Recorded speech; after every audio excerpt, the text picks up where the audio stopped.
Muy buen día para todos. Sean bienvenidos nuevamente a una clase más del curso Derechos Humanos y Derechos de los Pueblos Indígenas. Dicho curso siempre identificado bajo el código SH016. Trataremos directamente en esta clase la semana número 5 y el tema a tratar será el conflicto. Nuevamente me presento ante ustedes. Mi nombre es Mario Vivar Velázquez, soy abogado y notario y voy a tener a bien el poder compartir los temas relacionados a esta quinta semana. Bueno, veo que poco a poco se van conectando algunos compañeros a la clase, por lo cual pues considero de que pues vamos a entrar ya de lleno con el contenido de esta semana número 5. Recuerden, estamos siempre bajo el tema a tratar, el conflicto. Esto referente a la semana número 5. Bueno, vamos a pasar directamente a lo que es el objetivo de nuestra clase a tratar el día de hoy. Por lo cual, pues vamos a pasar a una diapositiva más.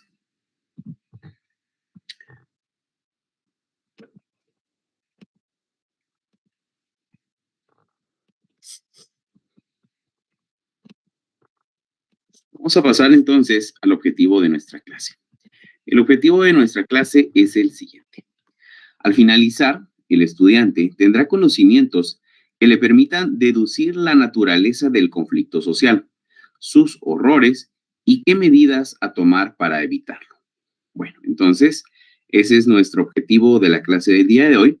Repito, al finalizar, el estudiante tendrá conocimientos que le permitan deducir la naturaleza del conflicto social, sus horrores y qué medidas a tomar para evitarlo. Bueno, entonces ya entremos de lleno a nuestras diapositivas que nos van a ir poco a poco ahondando más en este tema a tratar el día de hoy respecto al conflicto. Y vamos a ver directamente por qué vamos a tratar este conflicto y a qué se refiere. Bueno, del conflicto que estamos hablando es un conflicto que la mayoría de ustedes considero que pues en algún momento de su preparación académica, tanto a nivel primaria o a nivel medio, pues ustedes escucharon de este tema en específico que marcó a Guatemala dentro de su historia para hacer lo que es el día de hoy. Vemos cómo el tema a tratar el día de hoy pues se ve en cuanto al conflicto, pero específicamente al conflicto armado interno que se llevó a cabo en Guatemala. Considero de que pues algunos de sus familiares, padres, tíos, abuelos, pues tuvieron directamente ese contacto con este tipo de conflicto. A ustedes considero que pues ya solo les han contado, han ustedes estudiado algún tema directamente en cuanto al conflicto armado interno, pero es de suma importancia el mencionar este tema dentro de nuestra clase de derechos humanos y derechos de los pueblos indígenas, toda vez de que recordemos que los derechos humanos precisamente son aquellas garantías que de alguna manera nosotros tenemos por el simple hecho de ser personas. Vemos entonces cómo esos derechos humanos, si bien es cierto, pues son una serie de garantías, una serie en su momento de derechos que nosotros tenemos, no siempre pues se va a realizar o se va a cumplir como nosotros lo leemos en libros, como nosotros podemos verlo en las leyes. Vemos cómo de alguna forma esos derechos humanos, si bien es cierto, son inherentes a nosotros, los mismos son violados constantemente, de alguna forma en la cual pues el Estado muchas veces es quien precisamente no garantiza el cumplimiento de los mismos y en este caso que vamos a platicar el día de hoy, pues específicamente el Estado fue quien causó directamente esas violaciones a los derechos humanos. Entonces, es por ello que vamos a tratar el tema conflicto armado interno precisamente como esa vista a las violaciones que se han sufrido en cuanto a derechos humanos dentro de la historia y específicamente en Guatemala. Ya vimos nosotros en temas o semanas anteriores lo referente a lo que era la violencia, los diferentes tipos de violencia, cómo poco a poco nosotros fuimos viendo los tipos de violencia más comunes y ahora pues nosotros aterrizamos ya específicamente en Guatemala con un tema en específico en el cual nosotros podemos evidenciar precisamente ese tipo de violencia, de alguna manera, cómo es que se han vulnerado los derechos humanos a las personas. Bueno, entonces ya teniendo ese marco del por qué nosotros vamos a tratar el conflicto armado interno, considero de que pues podemos ya ver algunas de las aristas de lo que sucedió en ese entonces y poder nosotros comprender un poco más. Considero que ya algunos de los compañeros que están acá conectados pues ya tienen un poco más de conocimiento de este tema, pero nosotros vamos a ver únicamente lo más importante, lo que consideramos nosotros que realmente tuvo una repercusión dentro de lo que fue la historia de Guatemala, toda vez que, pues, ustedes saben, no tenemos demasiado tiempo como para poder ver más a fondo lo relacionado al conflicto armado interno, sino únicamente ciertas generalidades para nosotros tener en cuenta cómo fue que fue afectada la población civil en Guatemala por este conflicto armado interno.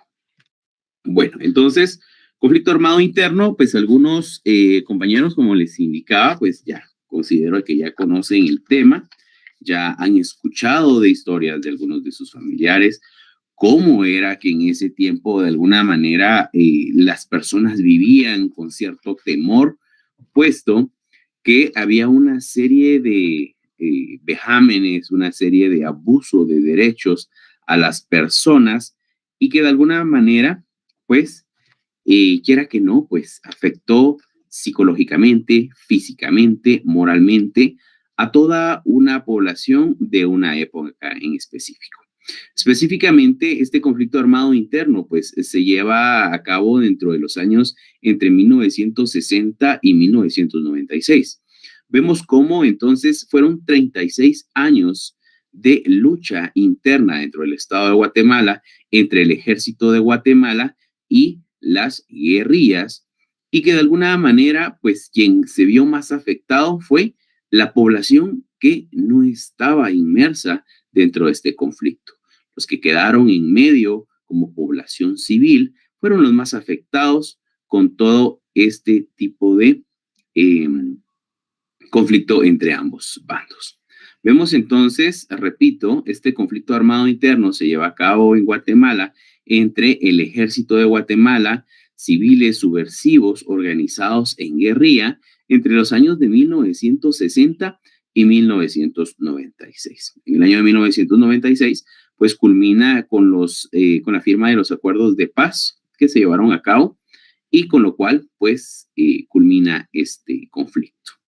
Bueno, entonces recordemos conflicto armado interno para poder nosotros tener un poquito más de noción de lo que estamos platicando para que ustedes tengan más presente realmente el tema a tratar, pues vemos cómo de alguna forma en esta imagen que tenemos dentro de nuestra diapositiva, vemos cómo, bueno, no sé si alcanzan a ver bien, pero tenemos a unos niños que una niña le está tapando los ojos a su hermano menor, pues frente a ellos hay un elemento del ejército con un arma de fuego y de alguna manera, pues quiera que no, es una intimidación, una intimidación. Ellos veían cómo el ejército abusaba de los derechos completamente de sus familiares, de sus vecinos, y que de alguna manera, pues eso causaba temor en la población. Bueno, pasemos entonces a una diapositiva más, siempre platicando acerca del conflicto armado interno. Bueno, continuemos. Vamos a ver entonces cuáles fueron las causas históricas y estructurales precisamente de este conflicto armado interno. ¿Por qué es que surge este conflicto? En su momento, pues es un conflicto que se lleva a cabo, como ya repetimos, entre el ejército y grupos subversivos y conformados en guerrillas, pero ¿por qué es que surge este conflicto? Muchas personas dicen, sí, es que hubo un conflicto en Guatemala, sí hubo un enfrentamiento, sí hubo personas masacradas, sí hubo personas en su momento que fueron torturadas, que ya no aparecieron, que tuvieron que salir exiliadas del país, pero realmente, ¿cuáles son las causas? ¿Por qué es que se da precisamente este conflicto armado interno? Bueno, vamos a tener acá 4 de las causas principales de las cuales pues tuvieron a bien el poder tener como fin ese conflicto armado interno. Bueno, ¿y cuáles tenemos acá? Tenemos primero perdón, aquí tengo un error ortográfico. Indica acá origimiento de organizaciones y guerrilleras, pero tenemos acá que es el surgimiento de organizaciones guerrilleras. Vamos a corregir aquí así rapidito.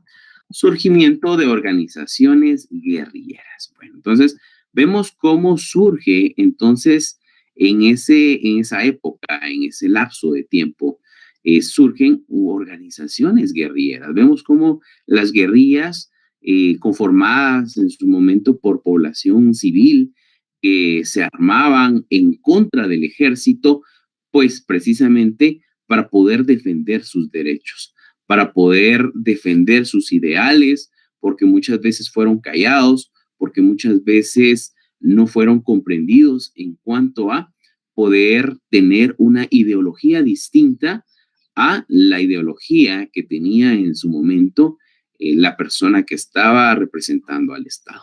Entonces, una de las causas es que surge en su momento el surgimiento de las organizaciones guerrilleras. Estos no es el ejército, repito, sino son personas civiles que se organizaban en su momento en guerrillas en contra del ejército. Asimismo, pues tenemos que el Estado era antidemocrático, discriminador, excluyente y autoritario. Cuando hablamos de un Estado antidemocrático, tenemos que comprender primero qué es la democracia. Y cuando hablamos nosotros de la democracia, es un sistema de gobierno en el cual, pues, las personas podemos elegir y postularnos a cargos populares. Pero dentro de la historia de Guatemala, pues nosotros tenemos algunos representantes del Estado, de los cuales pues se quisieron imponer en el poder del Estado. Quisieron incluso pues permanecer más tiempo del permitido. Entonces vemos cómo ese Estado entonces ya no tenía en ese entonces una democracia como tal. Ya no podía venir yo y definitivamente votar o elegir al candidato que a mí me parecía, sino de alguna forma era impuesto. Por eso se dice que era un Estado antidemocrático, porque no había una plena democracia. Era discriminador, pues toda vez que ustedes saben, el Estado de Guatemala, pues es un Estado pues que está lleno de riqueza cultural, llena de, en su momento, diferentes etnias dentro del mismo Estado, pero desde el punto de vista de los representantes, en ese entonces del gobierno, pues había una total discriminación en cuanto a la población indígena.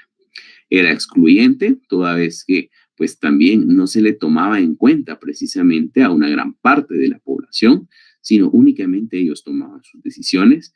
Era autoritario, esto debido a que imponían todo tipo de decisiones que ellos tomaban sin consultar, sin en su momento tomar en cuenta pues a la población. Bueno, tenemos como tercera causa histórica del conflicto armado interno lo referente que teníamos en ese entonces una población sin acceso a trabajo, salud, educación, vivienda y justicia. Vemos entonces cómo esa población cansada precisamente de ese Estado antidemocrático, discriminador, excluyente, autoritario, que no le brindaba a la población ese acceso al trabajo, a la salud, a la educación, a la vivienda, a la justicia, pues iba a tener como consecuencia también la desesperación de la misma y poder organizarse en guerrillas para poder ir en contra del Estado. Teníamos asimismo en esta cuarta causa histórica lo referente a la preservación del status quo, sobre la base del cierre de espacios de participación igual o represión. Entonces, la preservación del status quo, o sea, el Estado trataba de mantener en su momento las condiciones o las situaciones como ellos las mantenían, estando siempre ellos al poder, estando ellos siempre imponiendo sus ideas, manteniendo a la población reprimida. La población entonces no podía venir y decir, miren, yo tengo otra forma de pensar, el Estado debería hacerlo de esta y esta forma. No, entonces ya venía acá la represión en contra de la población. Las personas se tomaban como enemigas del Estado si tenían una ideología o un pensamiento distinto al de el Estado o el representante del Estado de ese entonces. Vemos entonces que también se cerraban los espacios de participación. Entonces no había opción en su momento, entonces, hacer manifestaciones, hacer organizaciones para poder tener a algún representante dentro del Estado, sino todo esto era reprimido por el Estado a través del ejército. Bueno, entonces aquí tenemos estas causas históricas y estructurales del conflicto armado. Recordemos, pues, el surgimiento de las organizaciones guerrilleras, pues se da toda vez que existía un estado antidemocrático, discriminador, excluyente y autoritario. La población cansada, pues, no tenía acceso a trabajo, salud, educación, vivienda y justicia. Y pues el Estado lo que trataba de mantener era mantener ese status quo sobre la base del cierre de espacios de participación a la población y en su momento pues mantener reprimida a la sociedad. Bueno, pasemos entonces a una diapositiva más, siempre hablando del conflicto armado interno. Vamos a hablar ahora un poco de los mecanismos del horror. Cuando hablamos nosotros del mecanismos del horror, vamos a ver que eran mecanismos que utilizaba el ejército para poder causar, como su mismo título lo indica, horror en la población, para mantenerlos de alguna manera, pues, sin poder exigir, sin poder en su momento hacer valer sus derechos. Vemos entonces cómo estos mecanismos del horror, como indica el título, pues mantenía a la población con un miedo constante por esa amenaza. Bueno, ¿cuáles tenemos por acá? En este momento las voy a mencionar rápido, más adelante pues vamos a ver a qué se refería cada una de ellas. Pero principalmente vamos a hablar de estas ocho mecanismos del horror. Teníamos las patrullas de autodefensa civil PAC, teníamos el reclutamiento forzoso, las masacres, torturas, las amenazas, las desapariciones forzadas, las ejecuciones extrajudiciales y las violaciones sexuales. Vemos cómo entonces estos mecanismos del horror, al poder nosotros identificarlos, mencionarlos, vemos que todos contienen una total violación a los derechos humanos de las personas. Vemos cómo esas masacres, esas torturas, ese reclutamiento forzoso, esas amenazas, esas ejecuciones extrajudiciales y violaciones sexuales definitivamente atacan todo tipo de derecho a el ser humano. Vemos cómo son violaciones totalmente al ser humano. Vemos entonces en esta diapositiva donde únicamente estamos identificando inicialmente estos mecanismos de horror, vemos acá cómo en la imagen que tenemos para nosotros poder comprender de mejor forma este tema, pues nos evidencia a un elemento del ejército con un arma de fuego dentro de la misma población en una forma en la cual pues él trata precisamente de causar ese miedo, de causar esa represión en la población. Vemos ahí al fondo pues una señora con su hija de la mano, vemos otras personas también que en su momento están, considero, no sé, tal vez un mercado en ese entonces, hay una iglesia al fondo y no es un lugar precisamente donde nosotros digamos que tiene que estar haciendo allí un elemento del ejército. Precisamente la función de él era infundir ese miedo, infundir ese respeto que se debería tener al ejército y al Estado de turno. Bueno, continuemos entonces con una diapositiva más. Recordemos que estamos hablando de mecanismos del horror. ¿Quién utilizaba estos mecanismos? Los utilizaba el ejército para poder causar, como su mismo nombre lo indica, el horror en las personas para mantener ese status quo que deseaba tener el Estado. Bueno, Siempre hablando de mecanismos del horror, ahora pues ya vamos a hablar un poco más de ellos. Vamos entonces a dar una breve explicación de qué refería cada uno de esos mecanismos del horror. Lo primero, vamos a establecer acá las patrullas de autodefensa PAC. Tenemos acá que estas fueron creadas por el ejército de Guatemala a finales de 1981 como parte de la política contrainsurgente. Entonces vemos cómo el ejército viene y recluta a la misma población civil, esto pues a finales de 1981, como parte de esa política contrainsurgente, ¿verdad? Esto para poder atacar, para poder enfrentar a la guerrilla. Vemos entonces cómo se le denomina las patrullas de autodefensa PAC. Autodefensa en su momento que el ejército utilizaba como primera línea para poder defenderse, atacar en su momento a todo aquel que comprendía o estaba con la guerrilla. Bueno, continuemos. El reclutamiento forzoso. Cuando hablamos nosotros del reclutamiento forzoso, era la incorporación de soldados, en su mayoría jóvenes, pertenecientes a las clases bajas, en un porcentaje considerable, provenían de comunidades mayas.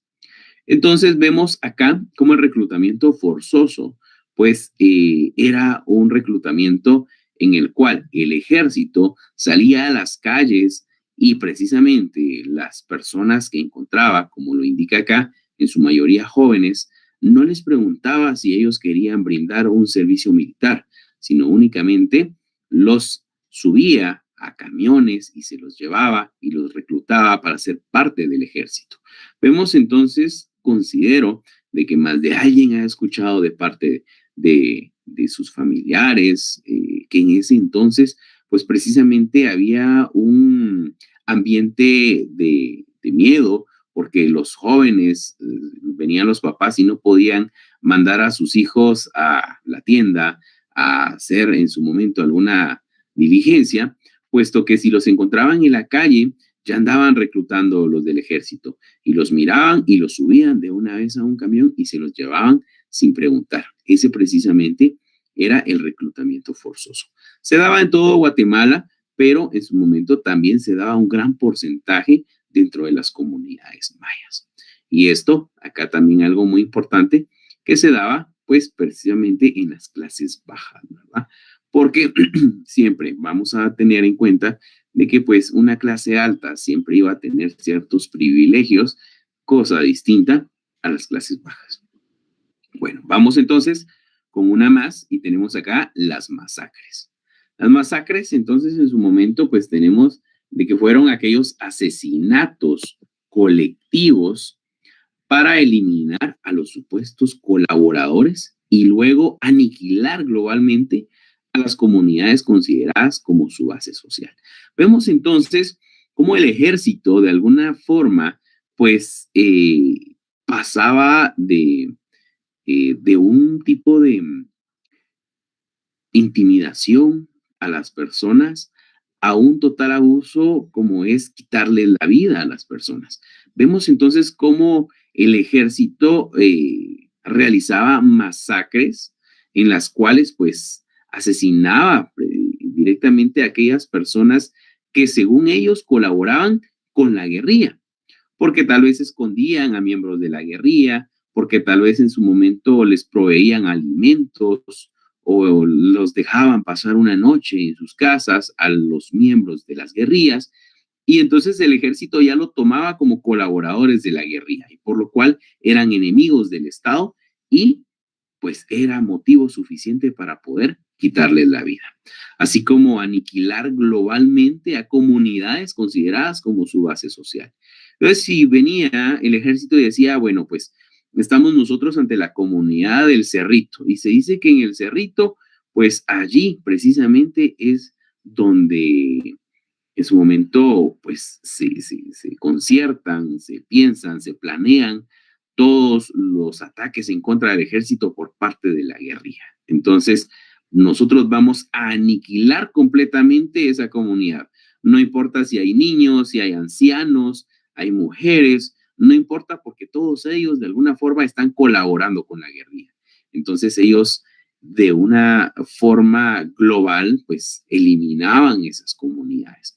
Es por ello que hasta hoy en día nosotros vemos cómo dentro de algunos poblados, dentro del interior del país, pues hay fosas donde se encuentran grandes cantidades de osamentas de personas que precisamente fueron ejecutadas, fueron masacradas durante el conflicto armado interno y que fueran ejecutadas, habría una fosa y todos en su momento eran enterrados. Vemos entonces que esas masacres, pues precisamente también fue uno de esos mecanismos del horror utilizados por el ejército.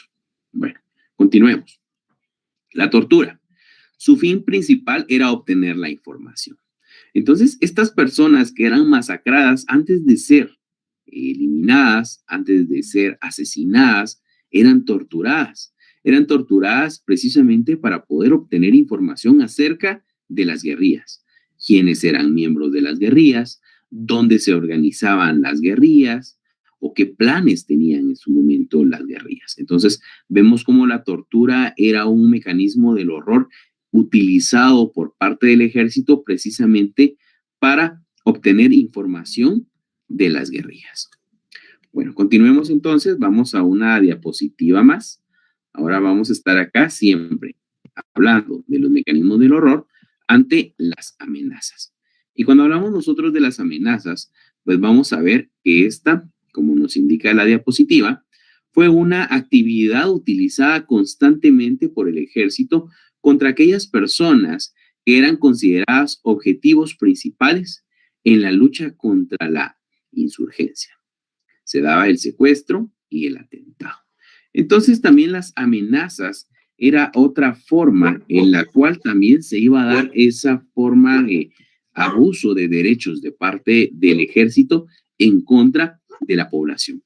Las constantes amenazas, entonces, el secuestro, los atentados, pues iba a ser algo también utilizado constantemente para poder causar ese temor en la población.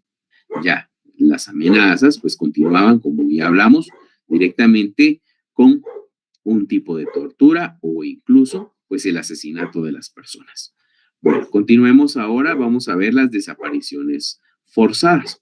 Cuando hablamos nosotros de desapariciones forzadas, pues su mismo título pues nos asemeja a qué nos estamos refiriendo.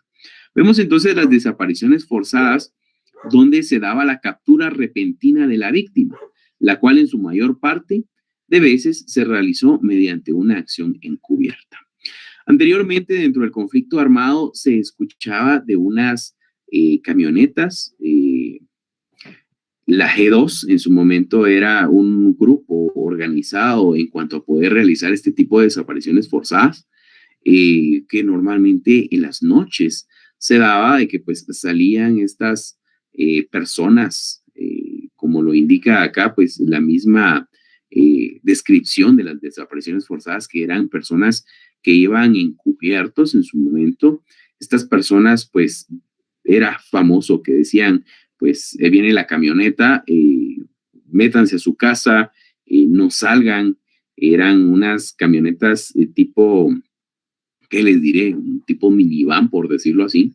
Pues eran unas camionetas de color oscuro y precisamente llevaban a estas personas.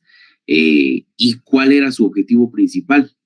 Era ir directamente a buscar a aquellas personas que ellos consideraban de que pues estaban teniendo algún tipo de contacto con guerrilla o porque tenían algún otro tipo de ideología distinta a la del Estado, y entonces ellos venían y pues secuestraban a estas personas. Se daban entonces esas desapariciones forzadas. ¿Por qué? Porque llegaban en su momento a su casa, lo sacaban, lo metían a la camioneta y nunca más se volvía a saber de esta persona. No se sabía si pues de alguna manera pues lo iban a torturar, y pues si lo asesinaban, ¿dónde quedaba su cuerpo? Nunca se sabía, pues precisamente por eso se indicaba que eran desapariciones, porque las personas nunca más se volvía a saber de su paradero. Teníamos también las ejecuciones extrajudiciales. Y cuando hablamos nosotros de ejecuciones extrajudiciales, estamos hablando de la eliminación de todas aquellas personas que participaban en cuestiones políticas que no estaban en armonía en la seguida por el Estado. Entonces, Vemos esas ejecuciones extrajudiciales, pues, como indica acá, era la eliminación de todas aquellas personas que participaban en cuestiones políticas que no estaban en armonía. Entonces venía yo y decía, bueno, pues voy a armar un partido político con otra ideología y voy a ir en contra del Estado porque no me parece la forma en que cómo dirige el Estado el representante actual. Vemos entonces todas las personas que pertenecían o compartían mi ideología en cuanto a este partido político, pues también de alguna manera, pues de parte del Estado era una amenaza y pues por medio del ejército se realizaban esas ejecuciones extrajudiciales, la eliminación de todas esas personas que participaban en situaciones políticas. Vemos entonces cómo el conflicto armado interno, si bien es cierto, afectó a todo el interior, a todas aquellas personas de etnia indígena. Vemos también cómo dentro de la misma ciudad, pues también se daba en aquellas personas intelectuales que de alguna forma tenían otra forma de pensar. Entonces también estos se vieron afectados. Tenemos violaciones sexuales. Cuando hablamos nosotros de violaciones sexuales, se indica de que el ejército consideraba a las mujeres como recompensa del operativo de guerra. Vemos entonces cuando se llegaban a eliminar a todas esas comunidades, a todos esos grupos que en teoría estaban apoyando a la guerrilla o que estaban realizando supuestamente planes en contra del Estado, vemos cómo acá pues se eliminaban a los hombres, muchas veces se reclutaba a los niños y se violaba a las mujeres. Vemos entonces cómo acá, después de la violación a las mujeres, les quitaban la vida, las asesinaban. Entonces era algo realmente fuerte, algo realmente que a toda la población debería doler realmente lo que pasó en Guatemala dentro de esta época. Vemos cómo hubo un total atropello de los derechos humanos de toda la población. Que si bien es cierto, nosotros podemos decir el día de hoy, bueno, pues los derechos humanos están en leyes y están en su momento en convenios y tratados internacionales, pero realmente no se cumplen. Yo voy al centro de salud y pues no hay ni siquiera una inyección para una infección, no me pueden dar ni siquiera un jarabe para la tos. Pero si vemos ese tipo de incumplimientos a los derechos humanos comparados con los que se dieron en cuanto al conflicto armado, definitivamente en el conflicto armado pues fue un total abuso a los derechos humanos desde todo tipo de aspecto, desde cualquier tipo de punto de vista. Bueno, entonces con esto estamos ahorita terminando de explicar los mecanismos del horror. Ya mencionamos los mecanismos del horror y ahora vamos a pasar a una diapositiva más. Ahora vamos a ver el proceso de negociación. ¿A qué se refiere el proceso de negociación?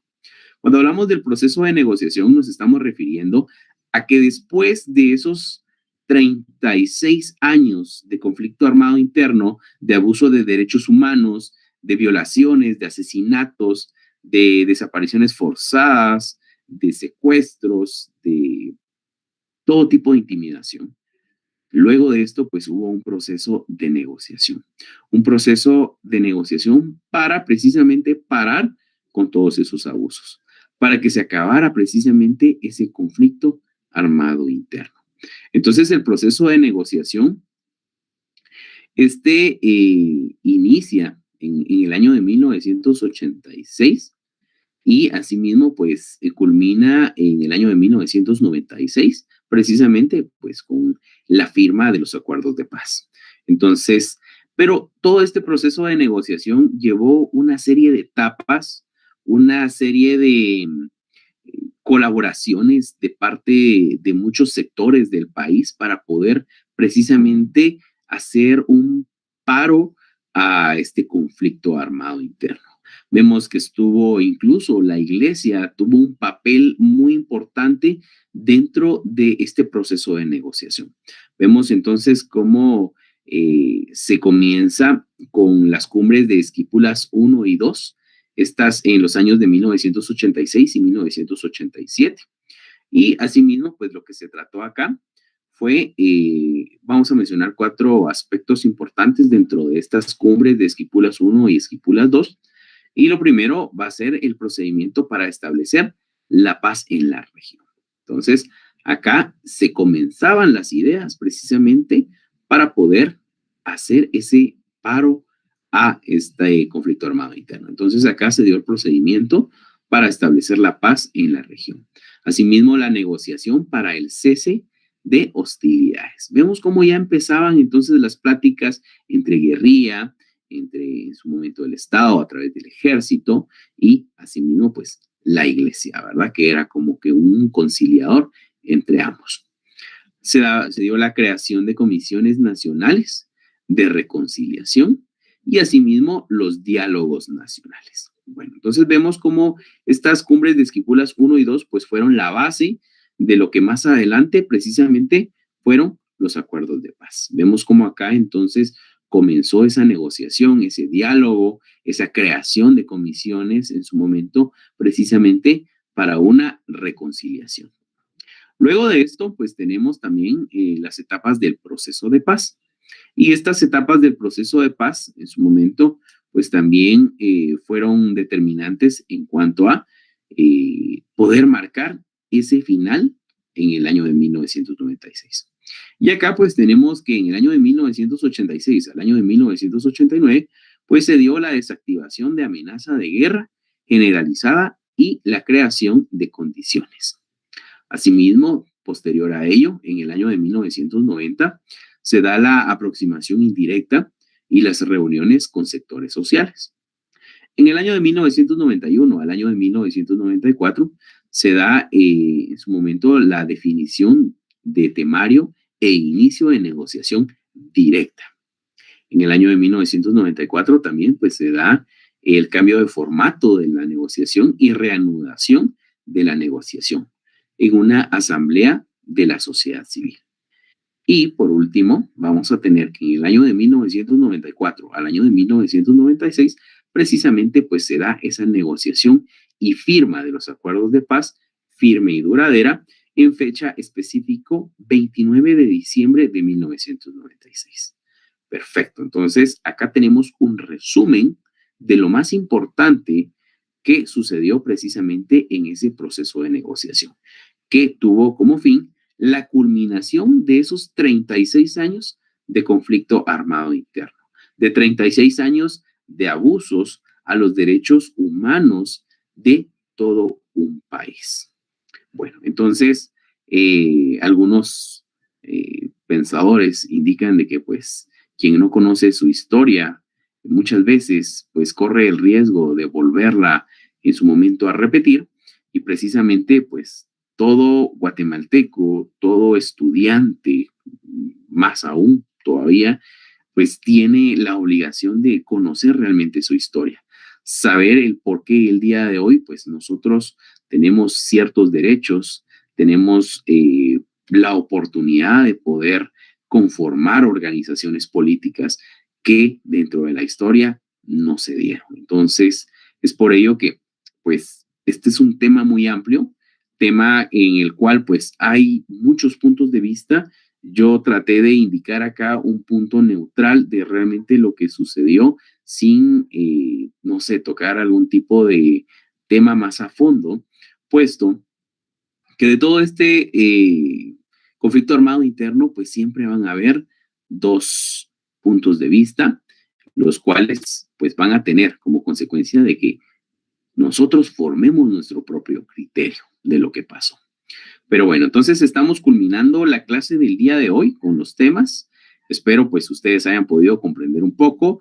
Si ustedes tienen más conocimiento sobre este tema, pues de verdad los felicito, pero para esta clase pues era algo rápido, ¿verdad? Bueno, vamos a pasar entonces a nuestras preguntas para esta semana. Recuerden, pues ustedes contesten estas preguntas, vean las preguntas del video de 15 minutos, que considero que van a ser las mismas y pues hagan esa autoevaluación, puesto que estas preguntas, recuerden, vienen sus exámenes. Bueno, pregunta número 1, es la guerra interna que enfrentó el ejército de Guatemala con civiles subversivos organizados en una guerrilla. Pregunta número 2. Mencione una de las causas históricas y estructurales por las que se originó el conflicto armado. Pregunta número 3. Es uno de los mecanismos de horror utilizados por el Estado de Guatemala en contra de supuestos colaboradores y luego aniquilar a las comunidades consideradas como su base social. Pregunta número 4. Es uno de los mecanismos de horror que consiste en la eliminación de todas aquellas personas que participaban en cuestiones políticas que no estaban en armonía con las seguidas por el Estado. Pregunta número 5. Consiste en el procedimiento para establecer la paz en la región, negociando el cese de hostilidades y creando comisiones nacionales de reconciliación. Perfecto, entonces ahí tenemos nosotros pues nuestras 5 preguntas. Por favor, en su momento respondan las mismas que les van a servir bastante para sus exámenes parciales. Bueno, para mí fue un gusto haber compartido una clase más con ustedes. Espero compartir en su momento la próxima semana más temas dentro del